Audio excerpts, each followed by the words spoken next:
Aloha, guys. Back in Hawaii. Actually, still in LA. Just kidding. Alright, so fun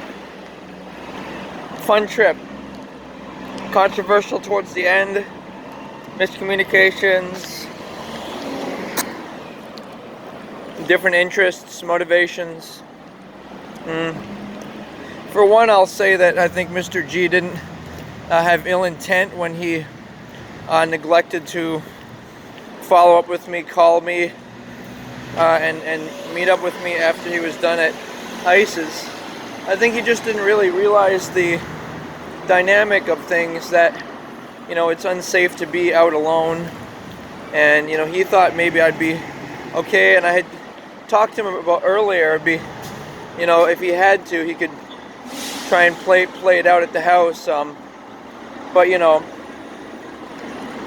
at the end of the day, you got to look out for each other, and literally you need to be in a group at dangerous or nighttime situations, which I was exposed to. And I think he didn't mean poorly, but he just he didn't he kind of fell asleep and wasn't he wasn't like I really don't know. I really we all have our different perceptions of what may have occurred, and as far as the security guard is concerned, I think he's okay. ICE, I think he's okay, and as well as SSJ. The security guard, I was kind of I jumped over the fence, and I was forcibly making my way towards the entrance, and continuing to resist him. And so he actually paid me for the glasses. They weren't prescription. We got to talking, and we found some commonality, and that was nice. And as far as ICE is concerned, I was just kind of an X factor. He and SSJ wanted to protect their interests, and their credibility, and the interests of the property. The interests of what do we call it? One second here. One second.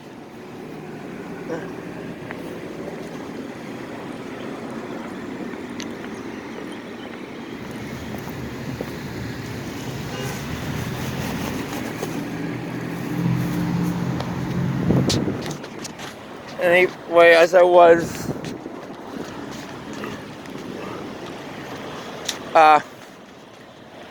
they didn't really know about me. They thought, based upon other situations that I was and commentators, that I was actually a pedophile or social deviant, and I think it's ICE's mistake for not doing a little research into me before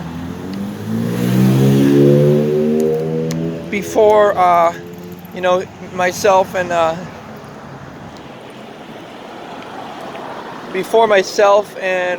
the guys and Mr. G. Okay. Oh, you IRL, man. Nice, man. You want a lollipop, man? You're okay? Alright, good. Good to see you, man.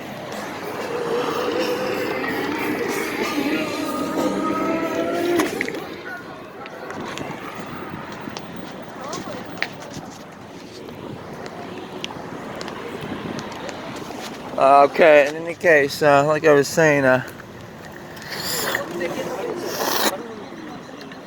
basically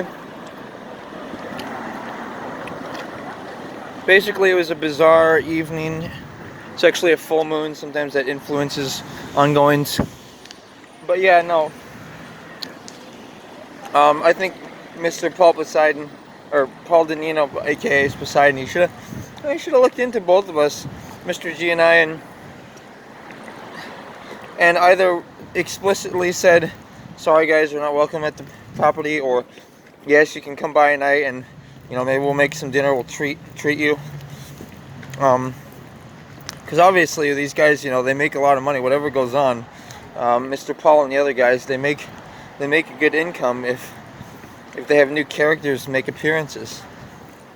People donate and it's fun, and so I think they could surely afford to be able to what do you call make us some dinner and whatnot, or invite us out. But in any case, it was nice to meet SJC, Skeptum Cherry, Blade, different personalities in play. And the cold weather, actually, I find it stimulating, as long as it's not too cold that it's physically unsafe, But I find it really, it kind of wakes you up, and it wants you want to be. It compels you to want to be around people more for physical warmth, literally, like a wife, and emotional warmth from friends and people you care about or you trust. But in any case, like I was saying, nice to be back on the island here. It's obviously the weather's conducive to my outside operation. Gonna want to put together some funds for making my IRL show a reality, and I can do that if I have a hot spot. It's very doable, and I don't even need a cell phone plan. I just need, I guess a hotspot probably costs something like, or maybe I could get a cell phone plan, which would probably cost something like, I don't know, somewhere around $100 a month. I don't know. What I do know is I like you IRL. So once in a while I get anxious about, will I find people for content? Will I be able to engage the chat and the positive chat, and anybody who's got an agenda trying to dox, will I be able to maneuver that? Yes, those are questions to be cognizant of, but all things considered. So like I said, this is a little wrap up of the trip. It's fun. There's plenty of content, more than enough content. I think Mr. Greg has accidentally compromised situations. I don't think he I think he has some limitations as far as communications are concerned. Sometimes he's paranoid. Like on the airplane, like reacting like,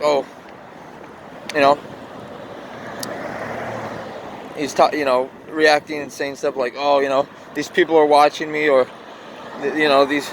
these guys keep on bobbing their heads and hiding me, and they're talking bad about me. So he has this. It's kind of it's an inaccurate perception of reality. It's a little delusional, but even though he's well intended,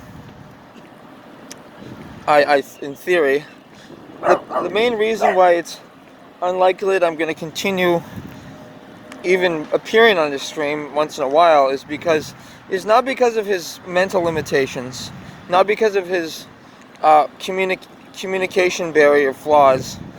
I have my flaws too. I may not be good with logistics or money or different things, but the reason of my concern is other things. And notice I'm playing this intelligently. I'm playing it from a scientific approach. I'm not incorporating emotionality into what I'm saying. I'm doing it from a factual standpoint, like what happened, what didn't happen. Facts, like for example, I think he's alluded to the fact that he wouldn't mind being with someone like half his age, a woman, and to me that's just a way of saying that you hate women, and you hate some woman in particular, because since you're 20 years older, they might have to take care of you when you're older, and then their life is over, because when you die at 90 or whatever it is, then they're like 50, and it's hard for them to start a new relationship, and all they're left with is hopefully some money, but they're definitely, if nothing else, they're left with some probably some unpleasant memories. And even if they have their age, they may really have in fact loved the person, but you know, true love, I feel, is if one spouse dies, you know, the other's comfortable committing suicide. It's called seppuku in Japan, and I think it's a sacred, meaningful thing. It just shows that your life was for each other, and now that there's not one, there's not one there, then your life, you know, it's ready for your next life. There's no usefulness for that current life, and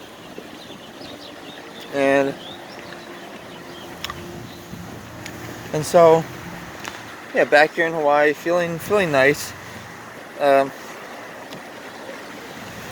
Yeah, I think it's just a series of things like communication issues and little conflicts but like I said, the main reason for my likely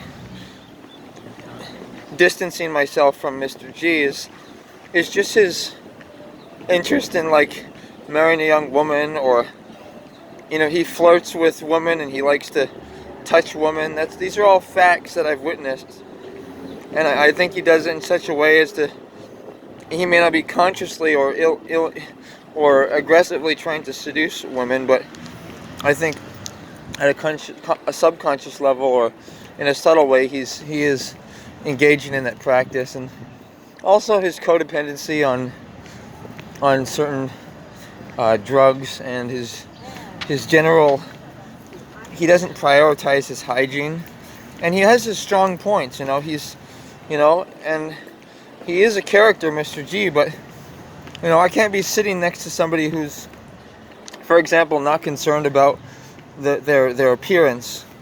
You know, I can't be associating with someone like that. It makes me look questionable. So that's kind of the wrap up of the trip.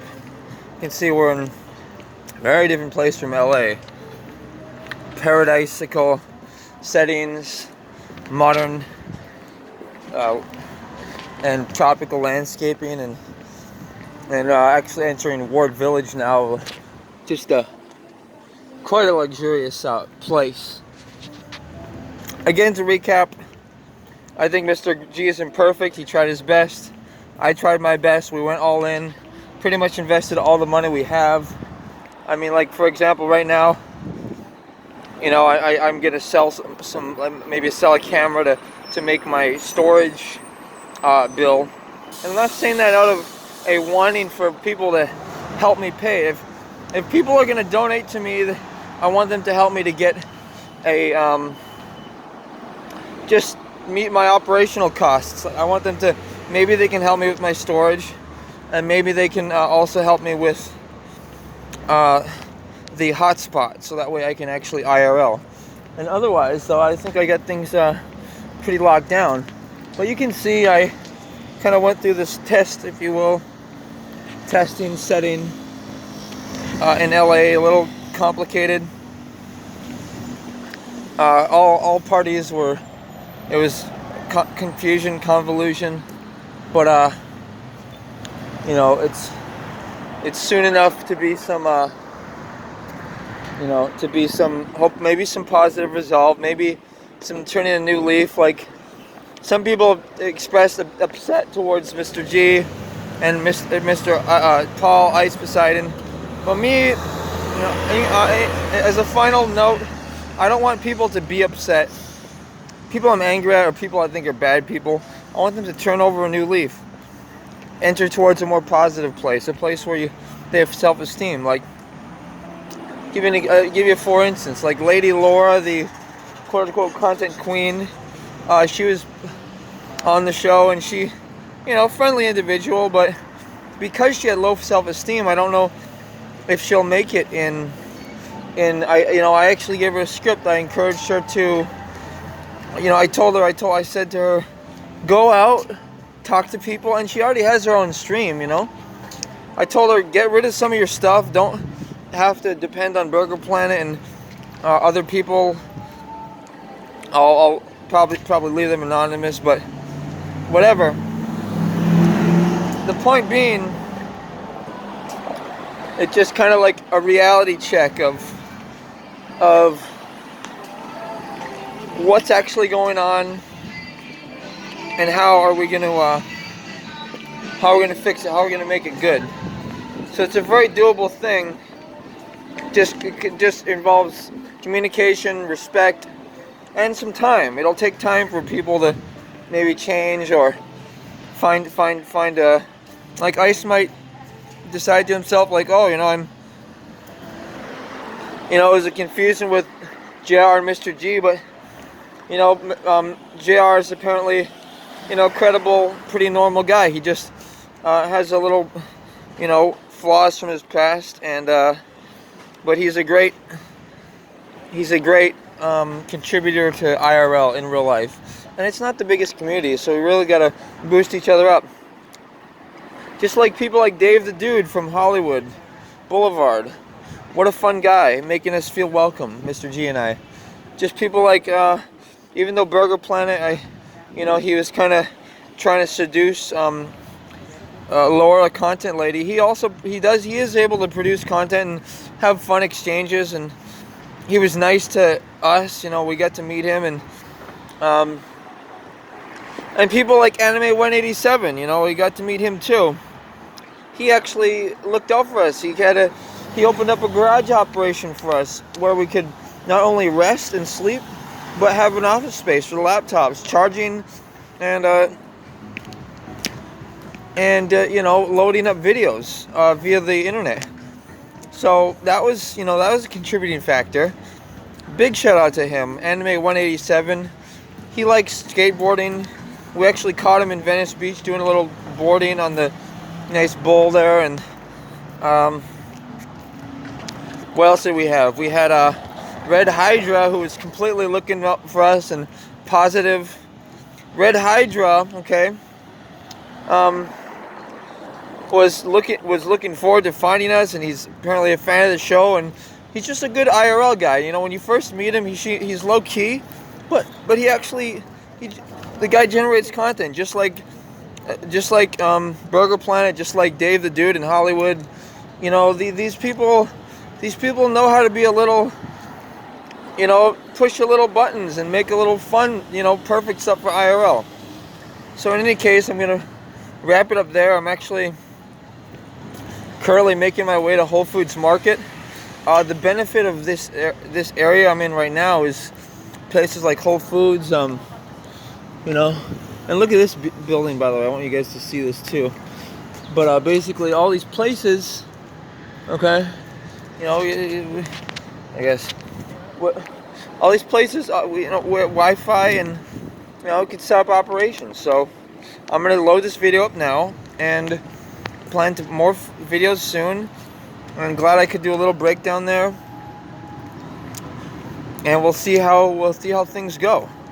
Hope to be in LA again, sooner than later. Thanks, guys. Aloha. Welcome back to Hawaii.